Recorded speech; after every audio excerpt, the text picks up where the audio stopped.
Maju serta menuju sekolah unggul dan jaya selamanya. Kau tumbuhkan bunga citra Indonesia yang tersenyum ceria. SMA Negeri 2 Cikampek, kau aura dewa chandra gemilang. Hadirmu laksana jaya pelita, cakrawala hati. SMA Negeri 2 Cikampek, kaulah rahmat Tuhan yang Maha Kuasa. Semoga kau tetap jaya selamanya, bagai bintang di angkasa. Oh Tuhan, lindungilah dia, berkatilah tekad dan jiwanya. SMA Negeri 2 Cikampek, majulah selamanya. Bismillahirrahmanirrahim. Assalamualaikum warahmatullahi wabarakatuh. Yang terhormat dosen penguji uji kinerja PPG dalam jabatan Universitas Siliwangi. Perkenalkan, nama saya Afrida Azmi, guru biologi di SMA Negeri 2 Cikampek, sekaligus mahasiswa PPG dalam jabatan 2022 kategori 1 gelombang 2 di LPTK Universitas Siliwangi. Pada hari ini, Selasa tanggal 13 Juni tahun 2023, saya akan melaksanakan video praktik pembelajaran untuk UKIN di UKM PPG di kelas 11 MIPA. Mata pelajaran biologi dan materinya adalah kelainan sistem reproduksi pada manusia. Terima kasih. Wassalamualaikum warahmatullahi wabarakatuh. Assalamualaikum. Waalaikumsalam. Selamat pagi. Selamat pagi, Bu. Sebelum kita mulai pelajaran, kita berdoa dulu ya. KM-nya siapa? Saya Ibu. Oke, silakan dipimpin doa teman-temannya. Duduk siap. Sebelum memulai pembelajaran hari ini, marilah kita berdoa terlebih dahulu. Berdoa dalam hati mulai. Berdoa dicukupkan. Gimana kabarnya hari ini? Alhamdulillah. Kelasnya udah bersih belum? Coba lihat kolong-kolongnya, kursi-kursinya, bawah kursi, bawah meja udah bersih ya? Udah, Bu. Oke, siapa temannya yang nggak masuk? Rizkika, Ibu. Rizkika kenapa? Izin. Izin ya. Ya, sebelum kita mulai pembelajaran, kita nyanyi dulu ya, nyanyi lagu wajib. Siapa yang mau jadi dirijen? Oke, silakan boleh ke depan, teman-temannya yang lain boleh berdiri.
Oke, terima kasih Ardi. Yang lain boleh duduk lagi.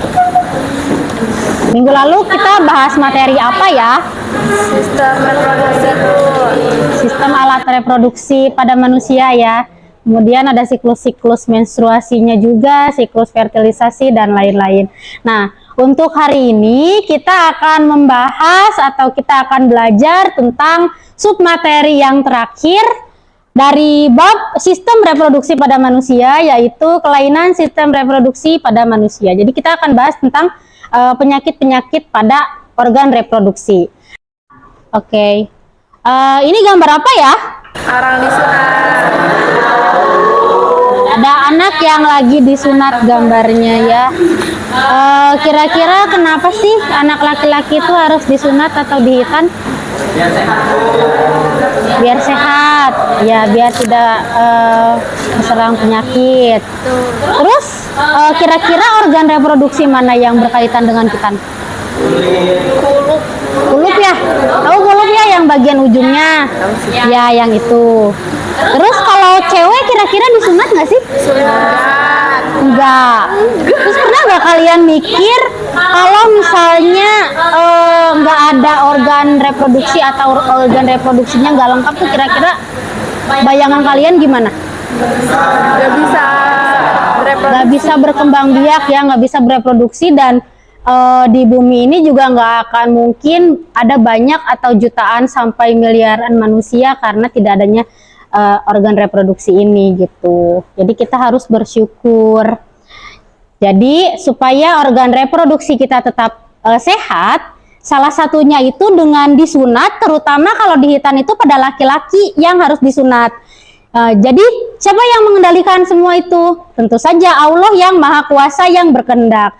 Oleh karena itu kita sebagai ciptaan Allah yang diberikan akal dan pikiran, hendaknya kita harus mensyukuri dan menjaga dengan baik karunia yang Allah berikan kepada kita. Ya, salah satu wujud syukurnya itu ya dengan cara mempelajari bab sistem reproduksi pada manusia ini dengan sungguh-sungguh, teliti dan tekun. Seperti itu ya motivasi hari ini. Jadi kita mulai aja.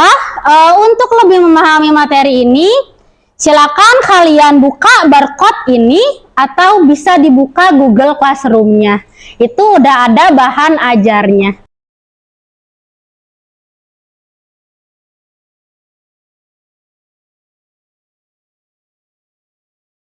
Untuk tujuan pembelajaran hari ini, ada beberapa poin yang akan kita bahas. Yang poin pertama yaitu kalian secara mandiri dan kelompok mampu memahami gangguan fungsi pada sistem organ reproduksi manusia setelah melihat video tentang kelainan reproduksi dengan teliti. Jadi maksud dari tujuan pertama, setelah kalian melihat video yang nanti akan ditayangkan, kalian diharapkan paham tentang isi dari video itu gitu. Kemudian yang kedua, kalian secara mandiri dan kelompok mampu menjelaskan dengan gangguan fungsi pada sistem reproduksi manusia setelah melihat video tentang kelainan reproduksi dengan benar. Ini juga hampir sama seperti dengan poin pertama. Jadi diharapkan kalian setelah melihat video nanti, kalian bisa menjelaskannya kembali. Jadi bisa memahami, bisa menjelaskannya kembali. Kemudian yang ketiga, kalian secara kritis mampu menganalisis gangguan fungsi pada sistem reproduksi manusia setelah melihat video tentang kelainan reproduksi dengan benar. Jadi setelah melihat video, intinya kalian diharapkan dapat memahami, menjelaskan, dan dapat menganalisis dari dalam video-video tersebut. Gitu. Kemudian kalian secara mandiri dan kelompok mampu melaksanakan kegiatan pembuatan observasi pengaruh pola hidup terhadap kelainan pada organ reproduksi dengan mengerjakan LKPD elektronik secara kerjasama.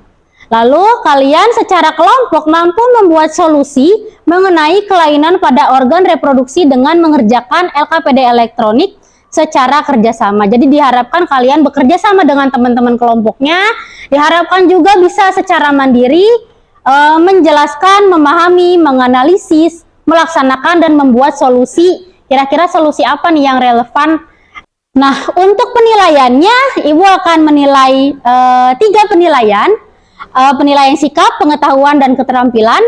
Kalau yang penilaian sikap, nanti Ibu akan observasi, jadi Ibu akan keliling melihat kalian apakah kerjasama atau cuman diem doang gitu sama teman-teman kelompoknya gitu. Nanti Ibu akan observasi secara langsung, lalu nanti kalian di akhir kegiatan akan mengisi angket untuk kegiatan hari ini.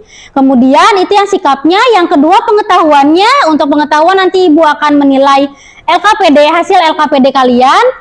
Lalu ada evaluasi berupa soal pilihan majemuk. Pilihan majemuknya ada 5 soal dan ada 1 soal uraian gitu. Kemudian penilaian yang ketiga yaitu keterampilan dengan unjuk kerja. Jadi nanti kalian akan mempresentasikan hasil itu juga nanti akan Ibu nilai gitu.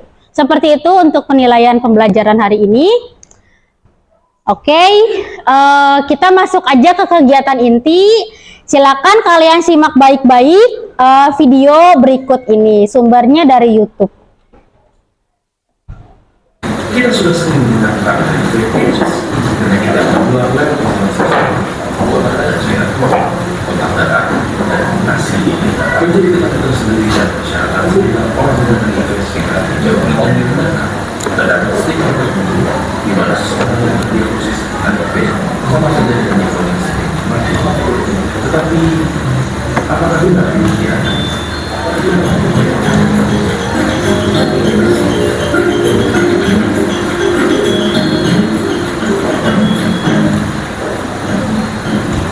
HIV bekerja dengan melemahkan sistem imun virus ini bekerja kuat dan sulit untuk mendeteksi pada awalnya dan hanya dapat diketahui dengan tes laboratorium pada tahap awal. Ya, kurang lebih seperti itu untuk video yang barusan kalian amati ya. Kita next saja. Untuk berikutnya kalian duduknya sudah berkelompok ya. Semuanya sudah duduk berkelompok. Jadi dari tayangan video berikut kalian diminta untuk mengumpulkan informasi sebanyak-banyaknya tentang solusi pencegahan HIV atau AIDS. Jadi silakan kalian buka link live worksheet-nya. Linknya sudah ada di Google Classroom ya. Jadi boleh dibuka, dikerjakan, cari solusinya sebanyak-banyaknya dan itu per kelompok saja. Waktunya 10 menit ya.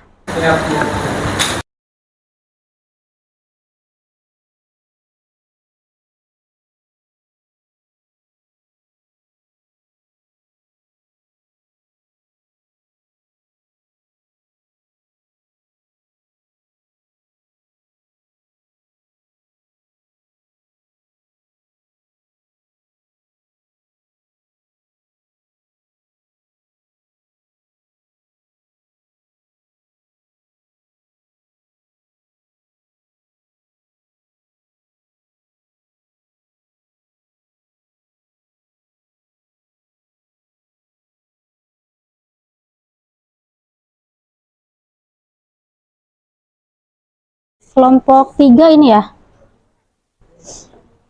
Mana catatannya?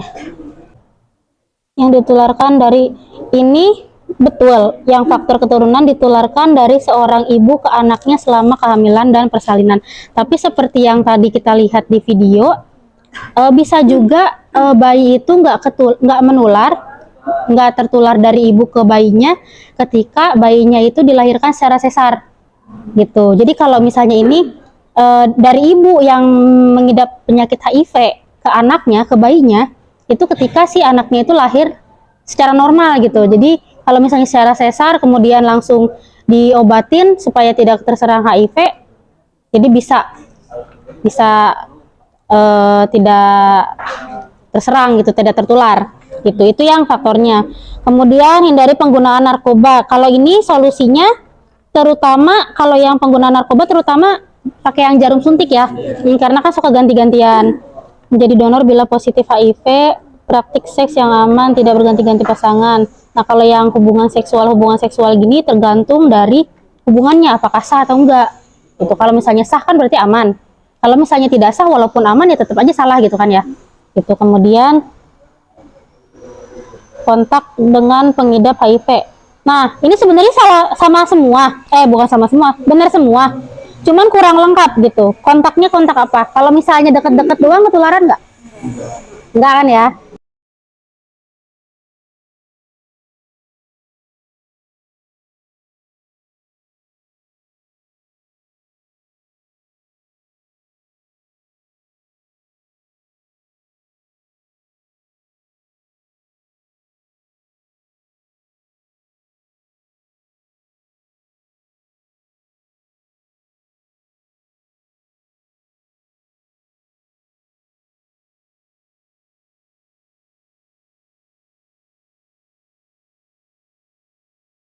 Ya, udah selesai semuanya ya? Udah? Oke, silakan kalian maju perwakilan kelompok aja untuk mempresentasikan hasilnya, upayanya, faktornya apa aja, solusinya apa aja. Dimulai dari kelompok 1 dulu, 2 orang perwakilan boleh ke depan, silakan. Assalamualaikum warahmatullahi wabarakatuh.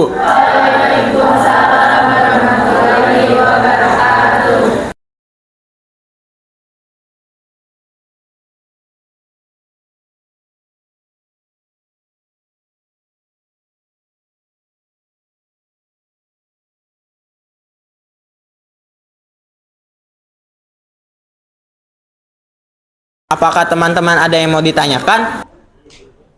Tanya, HIV itu bisa disembuhin nggak sih? Makasih. Saya izin menjawab pertanyaannya. Apakah HIV bisa disembuhkan?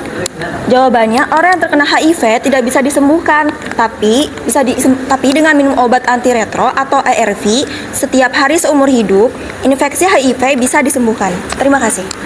Izin bertanya, dari apa yang sudah dipaparkan tadi, sebenarnya HIV itu nularnya lewat apaan sih? Oke, jawabannya adalah HIV atau AIDS bisa menular lewat cairan atau darah orang yang terinfeksi. Ya, terima kasih.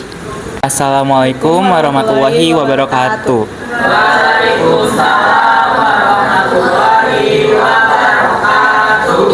Kami perwakilan dari kelompok 3 akan mempresentasikan jawaban dari LKPD. Yang pertama, faktor apa saja yang memicu timbulnya permasalahan HIV atau AIDS?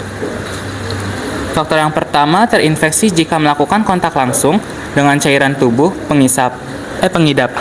Cairan tubuh itu meliputi darah, air mani, dan cairan pramani, cairan rektal, atau cairan dari bagian usus besar yang berada di akhir dan mengarah ke anus, cairan vagina, serta ASI.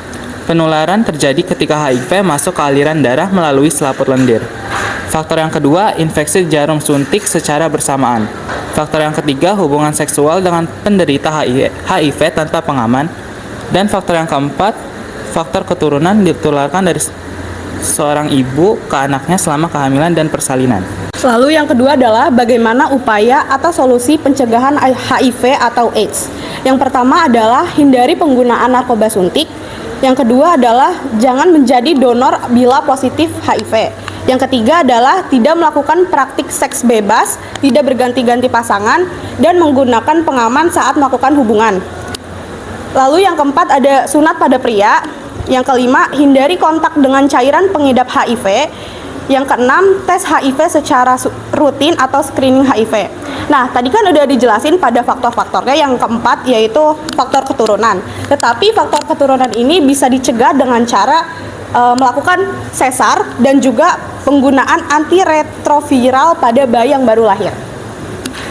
Lalu kesimpulannya, HIV atau AIDS bersifat kumulatif. Maksudnya, jika sudah didiagnosis HIV, maka si penderita akan terus terdiagnosis hingga meninggal dunia. HIV adalah penyakit yang menyerang dengan melemahkan sistem kekebalan tubuh. Jadi, jika seorang terdeteksi penyakit HIV dan tidak segera ditindaklanjuti, penyakit ini akan berkembang sampai tahap kedua, dan yang terakhir adalah AIDS atau acute immunodeficiency syndrome. Maka kita perlu memahami faktor apa saja yang menyebabkan HIV dan cara pencegahan agar dapat terhindari dari penyakit ini. Sebelum kita tutup, apakah ada yang ingin bertanya atau saran? Saya ingin bertanya, apa aja sih ciri-ciri pada pria yang menderita HIV? Makasih. Baik, terima kasih atas pertanyaannya. Jadi seperti yang tadi sudah dijelaskan juga, ada beberapa ciri jika seseorang mengalami HIV. Yang pertama adalah ruam kulit atau munculnya bintik-bintik pada kulit. Yang kedua ada demam, lalu sariawan, dan yang terakhir adalah muntah-muntah. Itu merupakan gejala awal dari HIV. Apakah ada lagi yang ingin bertanya atau memberi masukan? Izin bertanya, tadi kan jelasin anak laki-laki itu harus disunat. Nah, pertanyaannya, kenapa anak laki-laki harus disunat? Terima kasih. Atas pertanyaannya, jadi jawabannya untuk menjaga kesehatan. Karena kulit kulup yang tidak dibuang bisa menyebabkan penyakit kelamin dan saluran kencing bila tidak dirawat dengan baik. Bahkan WHO merekomendasikan sunat pada anak laki-laki.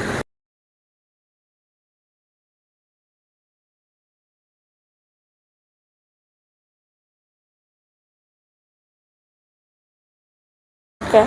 Baik, apakah ada yang ingin ditanyakan? Izin bertanya, apakah HIV bisa hidup di luar tubuh? Terima kasih.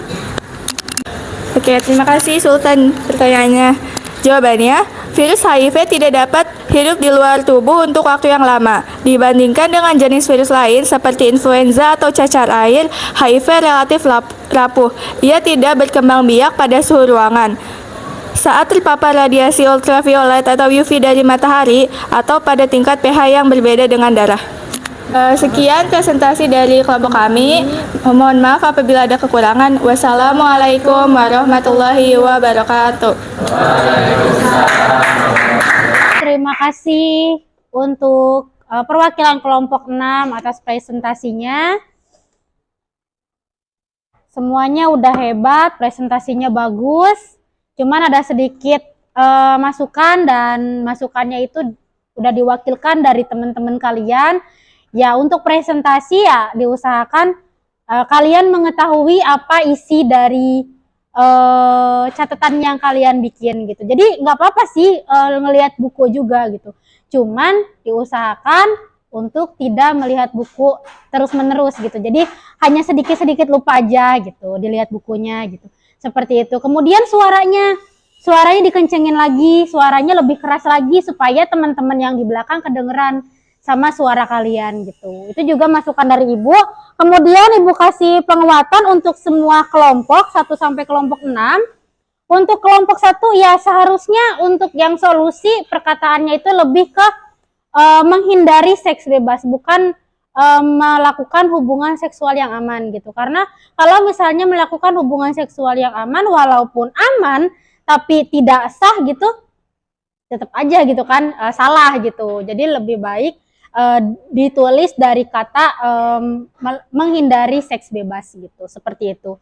Kemudian untuk yang kelompok 2 pengobatan HIV, ya HIV bisa dicegah kalau misalnya sudah terlanjur kena atau takutnya kena. Itu sebenarnya ada 3 pengobatan. Pengobatan pertama itu ada ARV, yang kedua ada PEP, yang ketiga ada PREP.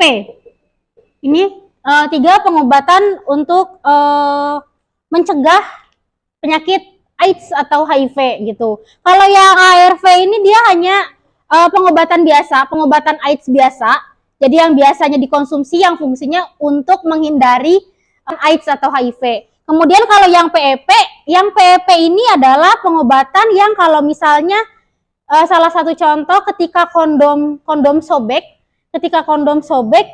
takutnya tertular walaupun dia negatif, tapi takutnya tertular karena kondom sobek itu, lebih baik dicegahnya itu melakukan pengobatan berupa PEP ini gitu. Kemudian yang ketiga ada PREP. Kalau yang PREP ini dia negatif, tetapi untuk menjaga-jaga takutnya positif, itu dia menggunakan si PREP ini. Semuanya adalah pengobatan untuk pencegahan dari penyakit AIDS atau HIV itu. Itu aja. Kemudian kelompok 3, gejala awal. Kalau misalnya gejala awal dari HIV itu sebenarnya nggak kelihatan. Jadi kelihatannya itu hanya terserang flu-flu biasa aja gitu. Dimulai dari 2 sampai 6 minggu baru dia mulai kelihatan yang ciri-cirinya sudah disebutkan oleh kelompok 3 tadi gitu. Tapi gejala-gejala awalnya itu cuma flu-flu biasa. Jadi kita nggak tahu kalau ternyata dia itu terserang penyakit HIV atau AIDS gitu. Lalu untuk kelompok 4 suara tadi sudah. Lalu kelompok 5 HIV hidup di luar tubuh. HIV itu virus atau bakteri sih? Virus. Jadi ada perbedaan antara virus sama bakteri. Kalau yang bakteri itu udah jelas makhluk hidup. Makhluk hidup itu bisa ada yang parasit bergantung sama makhluk hidup lain, ada juga yang tidak, ada juga yang udah mandiri, bisa hidup sendiri gitu. Tapi kalau untuk virus, termasuk HIV ini virus, kalau virus itu dia nggak bisa gitu. Dia itu virus virus itu termasuk makhluk peralihan. Artinya dia tidak bisa hidup kalau misalnya tidak ada makhluk hidup yang lain. Jadi tetap HIV sama seperti virus yang lain, dia hanya bisa hidup di makhluk hidup yang lain gitu ya. Salah satu contohnya adalah menyerang kekebalan tubuh pada manusia. Gitu aja mungkin untuk dari Ibu. Oke, selanjutnya silakan kalian siapkan paper mode, udah ada masing-masing. Ya, kita melakukan evaluasi melalui kuisis menggunakan paper mode ya. Proses penggunaan paper mode ini, kalian cukup mengangkat papernya aja. Kalau A ya A, kalau B nanti putar B, kalau C nanti putar C, kalau D nanti putar D. Seperti itu ya. Ya, oke, silakan kita mulai.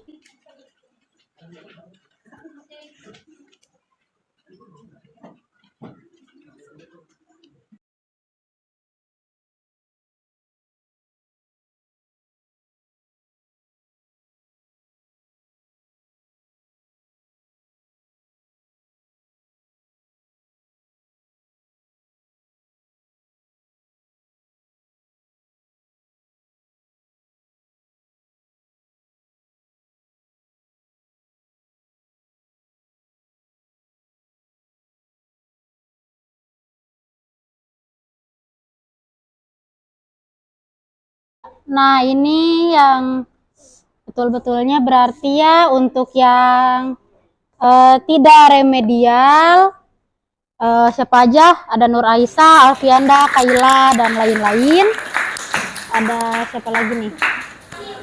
Ada Haifa, Alia, dan lain-lain. Tepuk tangan dong. Itu yang tidak diremedial. Nomor 3 banyak yang salah ya. Oke, untuk yang diremedial mungkin nanti bisa dibantu sama teman-temannya yang tidak diremedial untuk belajar bareng lagi, atau nanti Ibu akan adain remedial bareng untuk soal-soal yang sama mungkin. Untuk ini adalah pilihan-pilihan majemuknya, kita udah selesai melaksanakannya di kuisis. Silakan kalian buka lagi Google Classroom-nya, kalian kerjakan soal uraian yang hanya 1 nomor saja.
Oke, udah semua ya? Oke, sip. Terima kasih. Ada yang ditanyakan? Kalau tidak ada, siapa yang mau memberikan kesimpulan untuk pertemuan hari ini? Untuk kesimpulan pembelajaran pada hari ini, saya dapat menyimpulkan bahwa kita harus banyak-banyak bersyukur atas pemberian rahmat Tuhan, karena berkat rahmatnya kita dapat berkembang biak dan memiliki sistem reproduksi yang lengkap. Dan kita harus melakukan perawatan dan tentunya menghindari segala faktor-faktor yang menyebabkan kita memiliki kelainan sistem reproduksi untuk sebagai rasa bersyukur kepada Tuhan. Sekian dari saya, terima kasih. Oke, terima kasih Alfianda atas kesimpulannya tadi. Untuk pertemuan berikutnya, kalian baca-baca bab berikutnya, yaitu bab sistem pertahanan tubuh pada manusia. Bukunya di buku paket ya, bahan ajarnya. Nah, gimana nih perasaan kalian? Senang, excited, sedih, atau masih bingung? Senang, Bu. Yang ini. Senang, excited, sedih, atau bingung? Senang. Senang semua ya, alhamdulillah. Ada yang masih bingung nggak? Siap, Bu. Tidak ada ya. Ada yang sedih atau galau mungkin? Tidak ada, alhamdulillah senang semua berarti ya. Siap, Bu. Ya, untuk sekarang silakan sebagai refleksinya kalian buka kembali Google Classroom-nya, buka angket dan isi tulis klik 1 sampai 5 aja untuk perasaan kalian hari ini.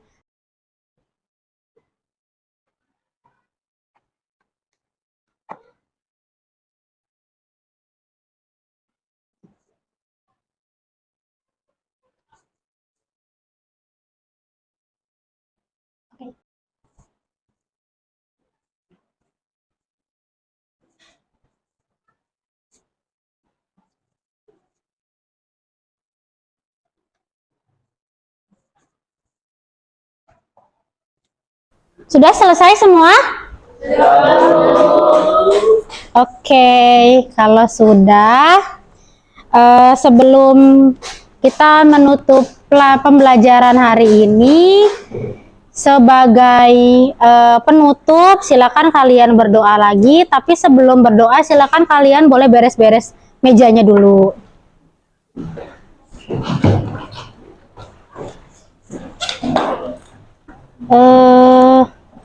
Silakan dipimpin sama KM lagi untuk doa. Sebelum mengakhiri pembelajaran hari ini, marilah kita berdoa terlebih dahulu. Berdoa dalam hati mulai.